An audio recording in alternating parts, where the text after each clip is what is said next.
Le Flash Info avec le centre de stockage de la Manche. La réforme territoriale a franchi une nouvelle étape. Hier à Saint-Lô avait lieu la commission départementale de la coopération intercommunale. Le préfet de la Manche, Jacques Witkowski, prévoit un passage de 27 à 5 intercommunalités, dont un Grand Cotentin de Cherbourg à 40 ans et de la Hague au Val-de-Serre. Projet qui n'est pas du goût des élus de la communauté de communes de la Hague qui préféreraient fusionner avec Douve-Divette et Les Pieux. Un amendement a d'ailleurs été proposé en ce sens. Il doit être soumis à un vote le 14 mars prochain.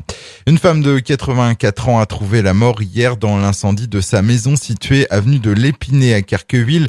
Ce sont des riverains qui ont donné l'alerte. Les sapeurs-pompiers qui n'ont pas eu à combattre les flammes à leur arrivée. Le sinistre s'était éteint spontanément. Une enquête a été ouverte pour déterminer les causes de cet incendie mortel.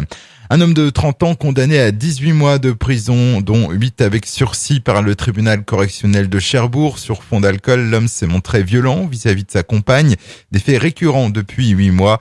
En plus de sa peine, il écope d'une obligation de soins et de travail et d'une interdiction de fréquenter les débits de boissons pendant 2 ans.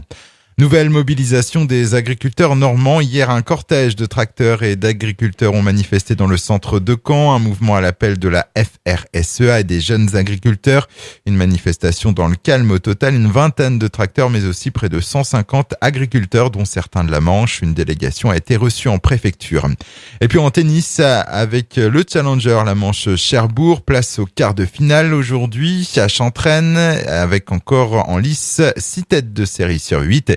Et la surprise hier avec l'élimination de la tête de série numéro 1, le Serbe Krajinovic face au 422e joueur mondial. Ça passe en revanche pour le Français Pierre-Hugues Herbert.